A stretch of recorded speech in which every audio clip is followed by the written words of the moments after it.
मुझे ऐसे ही लाइट ले लोगे तो याद रखो मैं तुम लोगों को पूरी तरीके से लाइट ले लूँगा इंशाल्लाह, और तुम लोगों की पूरी तबाही मुक़द्दर हो जाएगी इस दुनिया में भी और आखिरत में भी। सारे मिनिस्टर्स आओ मेरी बैत करो। बैत करो मतलब क्या है? बैत करना मतलब मुझे अपना मसीहा किंग एम्परर मान लेना और मेरे ग्रुप में शामिल हो जाना। उसके बाद आप जो काम फिल वक्त कर रहे हैं अपने अपने हिसाब से वो करते रहें, अलग अपने अपने डिपार्टमेंट के साथ, जो IAS के साथ आप मिलके जो काम कर रहे हैं एग्जीक्यूटिव्स के साथ वो करते रहें। जैसे सब लोग मुझे मान लेंगे मैं एक होली सिस्टम लागू कर दूंगा वर्ल्ड के ऊपर। वो होली सिस्टम मतलब होली लॉ को लागू करूंगा।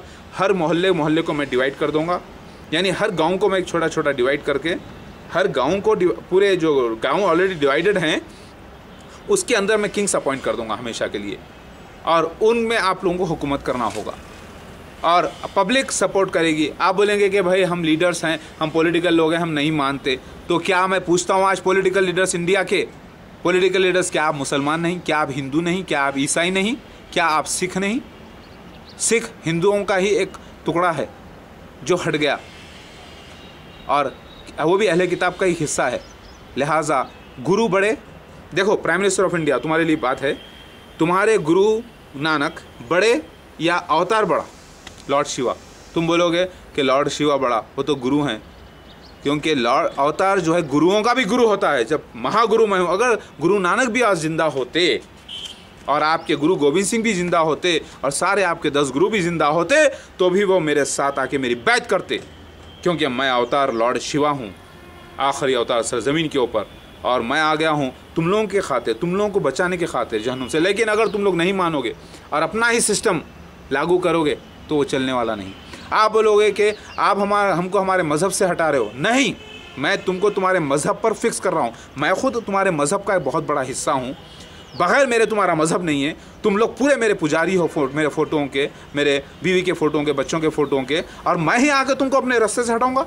मैं तो तुमको मेरे रास्ते पे ला रहा हूँ, सही रास्ते पे। जो तुम लोग फ़ोटों की मेरे पूजा कर रहे थे वो गलती थी। मेरी इताअत करो और एक मालिक की इबादत करो, ये तुमको करना चाहिए था। लिहाजा मैं तो तुम्हारे हक़ में काम कर रहा हूँ ना, क्योंकि ऐसा करोगे तो ही तुम स्वर्ग पाओगे। तुम बोलोगे नहीं हम वो महाभारत को ही मानते हैं, हम रामायण को ही मानते हैं, हम जो है भगवत गीता को ही मानते हैं। तो भाई भगवत गीता लिखी गई करेक्ट है, रामायण लिखी गई सही बात है, महाभारत लिखी गई सही बात है, लेकिन जब वहाँ पर शिव भगवान ही नहीं आया था और हर इन किताबों में मेरा नाम जिक्र मौजूद है, तो मैंने कहाँ से वरदान दिया द्रौपदी को 5 पतियों का? ये तो वेद व्यासा जिसका नाम कृष्णा दो अपनाए था, उन्होंने महाभारत लिखी, जो खुद काले थे। उन्होंने मेहदी अलैहिस्सलाम यानी लॉर्ड शिवा के आने की पेशगोई को लेकर, भविष्यवाणी को लेकर, दुनिया में एक वर्ल्ड वॉर होने की भविष्यवाणी को लेकर, जिसमें मजाइस वगैरह का इस्तेमाल लेकर उन्होंने महाभारत की रचना कर दी। तो मेरी गलती है ये? उसी वक्त भगवत गीता लिखी गई ख्याली, जबकि वेद में लिखा हुआ है विष्णु यानी सच्चे मालिक का जो है कोई शेप नहीं है, तो वहाँ पर विराट रूप विष्णु का बताया गया, उसके अंदर फोटोआं बताई गई पूरी। हाँ, तो ये बताने वाले की गलती है, मेरी गलती है? ज़रा सोचो।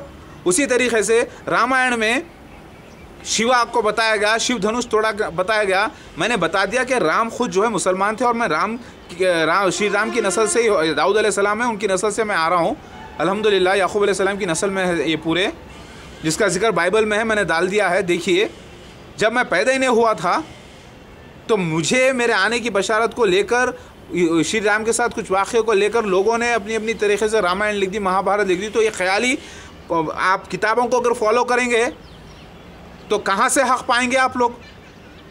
बात मेरी समझने की कोशिश कर रहे हैं?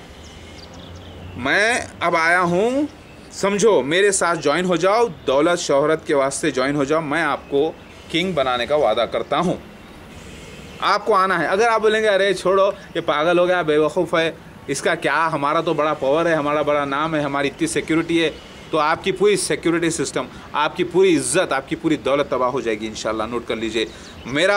आप देखिए, आई शैल किल प्राइम मिनिस्टर ऑफ इंडिया, मैंने जो वीडियो डाला है, मगर अगर वो मुझे मान लेता है और उसके साथ पूरे लोगों में ऐलान करता है और लोगों में मेरी सपोर्ट करता है, मेरे प्रचार करने में, और मेरे साथ हो जाता है और वो इस्लाम कबूल करके साथ आ जाता है। इस्लाम के माने हैं ब्रह्मनिज़म, यानी निर्गुणा ब्रह्मा की पूजा करना, यानी अल्लाह की इबादत करना बगैर देखे, अरबी ज़बान में।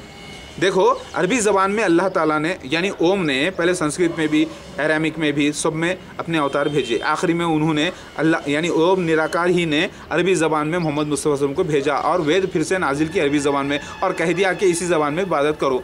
लिहाजा अब हम पुरानी ज़बान में इबादत नहीं कर सकते संस्कृत में, इसीलिए मजबूरन हमको अरबिक में ही करना पड़ता है। आपको भी करना है। आप बोलेंगे हम नहीं मानते तो जाओ, जहन्नुम तुम्हारे लिए इंतज़ार कर रहा है और इस दुनिया में भी अल्लाह के अज़ाब में मरो। तुम्हारा प्राइम मिनिस्टर भी मरेगा, तुम भी मरोगे और इंशाअल्लाह वल्लाहु खैरुल माकिरीन वल्लाहु अज़ीज़ुल इंतक़ाम। याद रखो, कुरान की आयत है, ये वेद की निर्गुणा ब्रह्मा की आयत है, यानी ये निर्गुणा ब्रह्मा का जो है ना मंत्र है जो कुरान पाक में अल्लाह ने दिया है नई वेद में। यही अल्लाह ताला छोड़ेगा नहीं मेरे खिलाफ आने वाले को, क्योंकि तुमने शिव भगवान को नहीं पहचाना, तुमने मेरे परिवार को नहीं पहचाना, तुम अपनी दौलत में, शोहरत में, ताकत में मगन रहे, तुम लोग मुझे केयर नहीं किए और तुम लोग मर कर कहाँ जाने वाले हो तुमको खुद खबर नहीं है, मर के उठाए कहाँ से जाने हो तुम्हें खबर नहीं है। तो तुम्हें चाहिए कि तुम लोग मेरे साथ हो जाओ और मेरी हुकूमत कायम करो। तुम बोलोगे कि भाई हमारा संविधान, हमारा जो पॉलिटिकल सिस्टम है, हमारा इंडिया का जो कॉन्स्टिट्यूशन है, इसको तोड़ना नामुमकिन है। अरे कुछ भी नामुमकिन नहीं है, लॉर्ड शिवा के लिए सब कुछ मुमकिन है। जब तुम्हारा कॉन्स्टिट्यूशन लिखा गया इंडिया का, उस वक्त ये भूल गए थे तुम लोग के आखिरी अवतार आके दुनिया पे हुकूमत करने वाला किसी के जहन में बात नहीं थी। और वो हुकूमत तुम्हारी हुकूमत है पब्लिक के ज़रिए, और पब्लिक में है हिंदू, मुसलमान और ईसाई। ये सब जब मुझे तस्लीम कर लेंगे, क्योंकि ये सब लोग एक पॉलिटिकल पार्टी के वास्ते, एक कॉन्स्टिट्यूशन के इंडिया के वास्ते, कॉन्स्टिट्यूशन ऑफ इंडिया के वास्ते या वर्ल्ड के वास्ते, ये लोग जन्नत को हमेशा के लिए नहीं खो के हमेशा के लिए दोज़ख में नहीं जाएंगे। हाँ, ये लोग उस ऊपर वाले मालिक से दुश्मनी नहीं मोल लेंगे और तुम भी नहीं मोलोगे, क्योंकि तुम भी एक इंसान हो, तुम भी एक लीडर भी हो तो एक इंसान ही हो और तुम्हारा भी ये ईमान है कि तुम भी मेरे भक्त हो जाओ। तो आप बोलेंगे करना क्या है? करना यह है जो मैं बोलूँगा वो करना।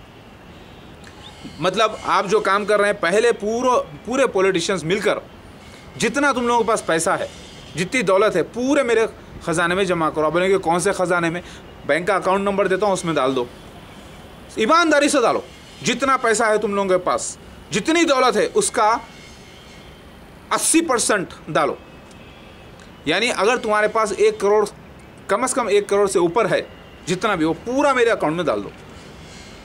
सारे स्विस बैंक से मंगा लो सारा पैसा, सारे जहाँ जहाँ से रखे हैं तुम लोग निकालो, जहाँ जहाँ खोद के ज़मीन में गाड़ के रखे पैसा निकालो।